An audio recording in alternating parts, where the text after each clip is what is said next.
गोरखपुर से लेके छपरा तक तोरे नाम के चर्चा बा।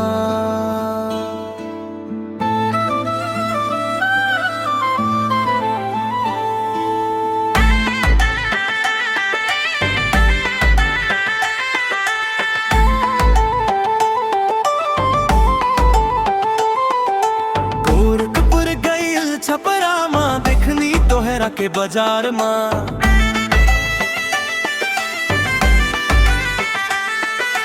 लाल चुनरिया उड़त रहे दिन रात बसल तो हर प्यार माँ।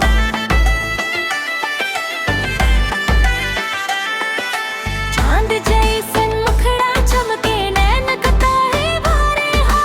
तोहरा पीछे पागल दिलवा दिन रात बस पुकारेला। कमरिया तोहार लचके जब बजे दिलवा में गिरे हो। तू हंस दस से गोरी जान हो जाला दिल बेकरार हो।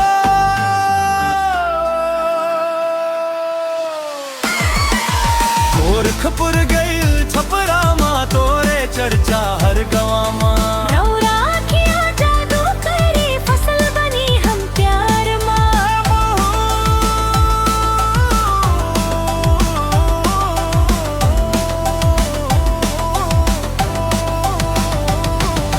तोहरे बिना लागे ना मनवा दिन होके चाहे रातिया।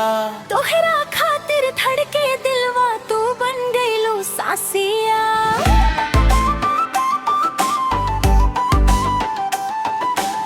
गया शहर से मंगवनी कंगना लखनऊ से लाली हो। तोहर खातिर सजनी रानी ले आई दिल खाली हो।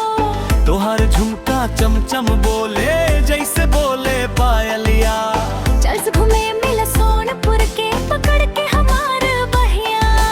बरसत रहे सावन के पानी भिंज गईल चुनरिया हो। थोड़े संग बीतावल पलवा लगला हम पे सुनरिया हो।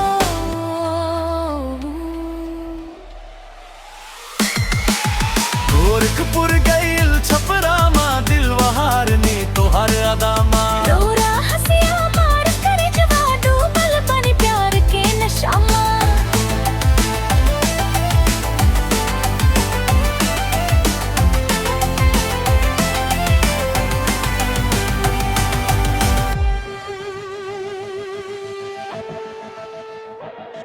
अरे सुन ए रानी तू बड़ा सयानी तोरे बिना सुना लगे दिल के कहानी।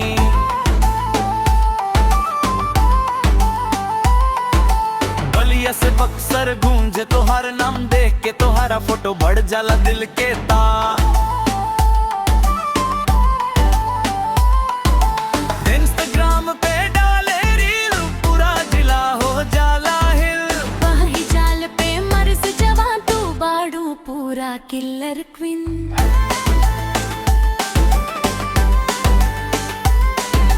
रात भर जागी तोहर खातिर लिखनी प्यार के दामा। तोहरे बिना सूना लागे सगरी जमाना। नदिया किनारे बैठ के रानी खाइब संग पनिया। तू अगर हम कह दज जानू बना दे तो के रनिया।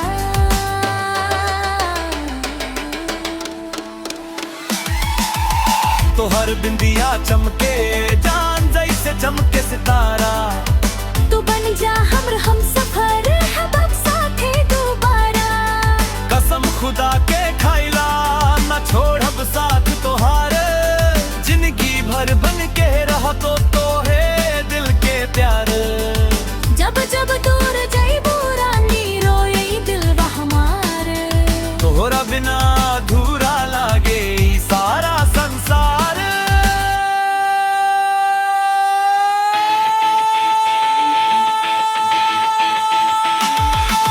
गोरखपुर गईल छपरा मामा तोर तोहर रहमा। दिलवा अब तो माने ना बस रहला तू हर चामा। गोरखपुर गईल छपरा माँ तोहर